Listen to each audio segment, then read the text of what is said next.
So hello guys, आज का जो वीडियो लेक्चर है वो बहुत ही स्पेशल होने वाला है क्योंकि आज के इस वीडियो लेक्चर में क्लास 12th का जो 100 मार्क्स का इंग्लिश है उसका फर्स्ट चैप्टर यानी इंडियन सिविलाइजेशन एंड कल्चर का समरी देखने वाले हैं।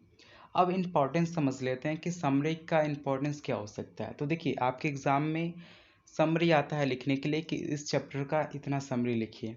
सो उसमें ये इम्पॉर्टेंट है। साथ ही साथ ये जो समरी है ये इतना इनफ है कि आपका जो ऑब्जेक्टिव्स है इस चैप्टर से वो हो जाए और कुछ क्वेश्चन जो है सब्जेक्टिव्स वो भी बन जाए।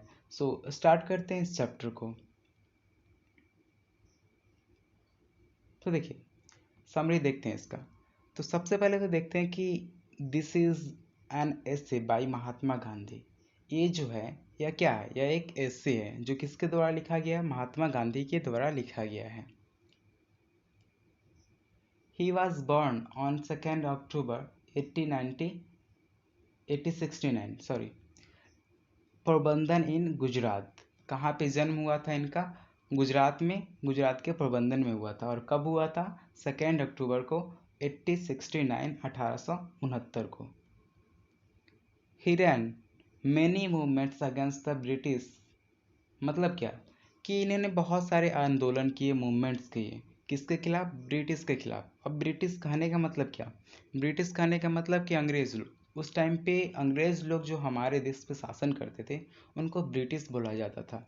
तो उनके खिलाफ जो महात्मा गांधी है वो बहुत सारे मूवमेंट्स किए थे, बहुत सारे आंदोलन किए थे।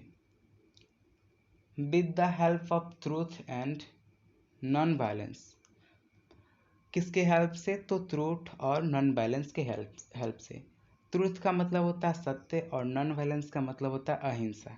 यानी उन्होंने किसका मदद लिया था ब्रिटिश गवर्नमेंट से लड़ने के लिए?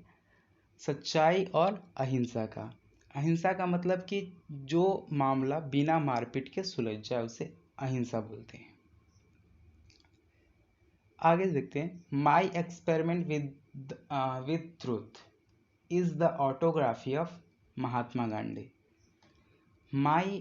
माई एक्सपेरिमेंट विद ट्रूथ ये क्या है? यह ऑटोबायोग्राफी है। किसका? तो महात्मा गांधी का। देखिए, एक होता है बायोग्राफी और दूसरा होता है ऑटोबायोग्राफी। बायोग्राफी का मतलब होता है जीवनी और ऑटोबायोग्राफी का मतलब होता है वो जो बायोग्राफी है खुद से उस व्यक्ति के बारे में लिखा गया जिसका जीवनी लिखा जा रहा है। मतलब जो महात्मा गांधी थे वो अपनी जीवनी खुद लिखे थे, इसलिए उनको ऑटोबायोग्राफी बोला गया इस बुक को। तो महात्मा गांधी का ऑटोबायोग्राफी क्या है? My experiment with truth. इसका ऑब्जेक्टिव्स क्वेश्चन बन सकते हैं, तो ध्यान में रखिए। इन दिस एस्टेट, इस अध्याय में, इस चैप्टर में, Mahatma Gandhi has shown that Indian civilisation is better than western civilisation. मतलब क्या? इस अध्याय में, इस चैप्टर में महात्मा गांधी ने बताया क्या है कि हमारा जो इंडियन सिविलाइजेशन है, इंडियन कल्चर जो है, भारतीय संस्कृति जो है वो वेस्टर्न कल्चर से, वेस्टर्न संस्कृति से क्या है? बेटर है और अच्छा है। मतलब क्या कि हमारी संस्कृति दूसरे संस्कृति यानी विदेशों की संस्कृति से बेटर है। He said that our civilization cannot be beaten in the world। वो कहते हैं महात्मा गांधी कि हमारी जो संस्कृति है, हमारी सिविलाइजेशन जो है कहीं भी बीटन नहीं हो सकती। बीटन का मतलब कहीं भी हार नहीं हो सकती, कहीं भी पराजित नहीं हो सकती पूरे वर्ल्ड में। क्यों?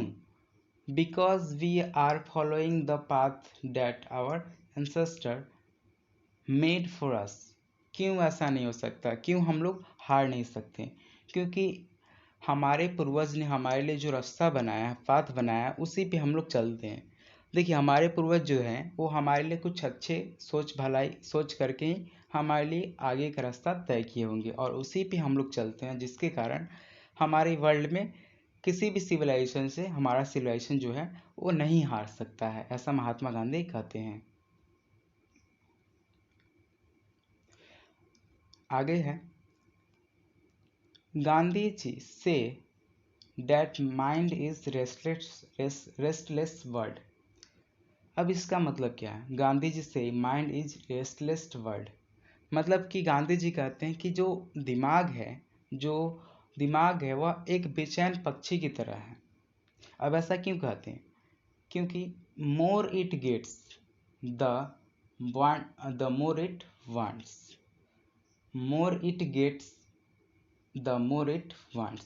जितना भी इसको दे दो उतना ही यह मांगता है, जितना भी इसको दे दो उतना ही ये चाहता है, मांगता है. एंड रिमेन्स अनसेटिस्फाइड, मतलब जो गांधी जी कह रहे हैं, यह कह रहे हैं कि दिमाग जो है, माइंड जो है, यह रेस्टलेस पक्षी की तरह है, बेचैन पक्षी की तरह. जितना भी इसको दे दो उतना ही यह मांगता है, पर फिर भी क्या होता है, अनसेटिस्फाइड, असंतुष्ट होता है. So we should not indulge in our passion. So इसलिए हमें अपनी भावनाओं में क्या होना चाहिए, नहीं बहना चाहिए. हमारा जो दिल कह रहा है, दिमाग कर रहा है, वो नहीं करना चाहिए, वैसे नहीं बनना चाहिए. जो जैसे कि जितना भी यहाँ पे गांधी जी यूज किए रेस्टलेस वर्ड का मतलब कि जितना भी कोई भी चीज़ किसी को दे दो उतना ही वो मांगता है, वैसे नहीं होना चाहिए, वैसा नहीं बनना चाहिए.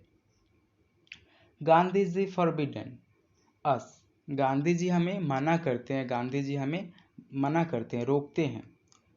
क्यों रोकते हैं? To live in cities, Gandhi ji हमें कहाँ रहने से रोकते हैं? To live in cities. क्यों रोकते हैं? Because because where because there would be a gangs of thieves and robbers. Gandhi ji को क्यों रोकते हैं हमें शहर में रहने के लिए? तो इसलिए रोकते हैं क्योंकि वहाँ पे गैंग्स हो सकते हैं, किसके? थीव्स के, चोर के और रॉबर्स के. हु लूट अस, जो हमें लूटेंगे, जो हमें लूटते हैं. आगे गांधी जी कहते हैं we should not adopt western civilisation. हमें वेस्टर्न सिविलाइजेशन, हमें विदेशी कल्चर, विदेशी सभ्यता को नहीं अपनाना चाहिए. क्यों? Because modern civilisation is the worship of material that make us lazy. क्योंकि जो वेस्टर्न सिविलाइजेशन है वो सामग्री, मशीनों की पूजा करता है, मशीनों पर आधारित रहता है, मशीनों की पूजा करता है. इसलिए जो वेस्टर्न कल्चर है वो हमें लेजी बनाता है, मशीनों पर आधारित रहता है, इसलिए वो लेजी बनते हैं. मतलब कहने का मतलब ये है कि अगर हम लोग वेस्टर्न सिविलाइजेशन को अपनाते हैं तो हम लोग, इसका मतलब है कि हम लोग मशीनों को अपना रहे हैं, हम लोग मशीनों की पूजा कर रहे हैं. जैसे कि जिस समय ऐसे लिखा गया था, उस समय जब खेतों की बुआई होती थी तो उस समय बैल आते थे, बैल से खेतों की बुआई होती थी. कहीं किसी को जाना होता था तो बैल से, घोड़ा से, साइकिल से जाते थे. पर आज देख लीजिए, आज क्या हो रहा है, बैल की जगह ट्रैक्टर ले लिया और साइकिल की जगह, बैल का जगह क्या ले लिया, बाइक ले लिया है. सो इसलिए कहते हैं गांधी जी कि हमें वेस्टर्न सिविलाइजेशन को नहीं अपनाना चाहिए. और ये जो है, इसके कारण हम लोग क्या हो गए हैं, लेजी हो गए हैं, आलसी हो गए हैं. एट लास्ट ही से, लास्ट में वो कहते हैं, गांधी जी कहते हैं डैट इज नॉट, सॉरी यहाँ पे अ होगा, that is not a hater. क्या कहते हैं गांधी जी? लास्ट में कहते हैं कि वो किसी के हेटर नहीं है.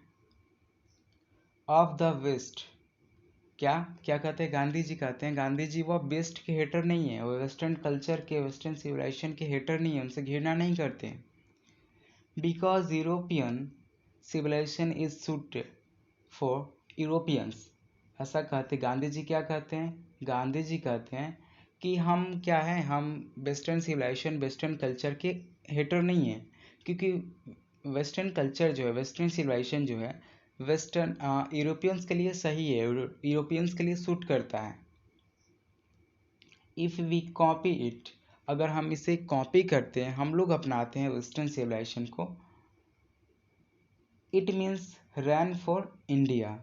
इसका मतलब क्या कि हम लोग खुद ही क्या कर रहे हैं, इंडिया को बर्बाद कर रहे हैं, इंडिया को तोड़ रहे हैं. ऐसा क्यों कहते हैं गांधी जी? गांधी जी ऐसा ही इसलिए कहते हैं क्योंकि अगर हम लोग यूरोपियन कल्चर को, वेस्टर्न कल्चर को अपना रहे हैं, इसका मतलब हम अपने संस्कृति, हम अपने सिविलाइजेशन को क्या कर रहे हैं, छोड़ रहे हैं.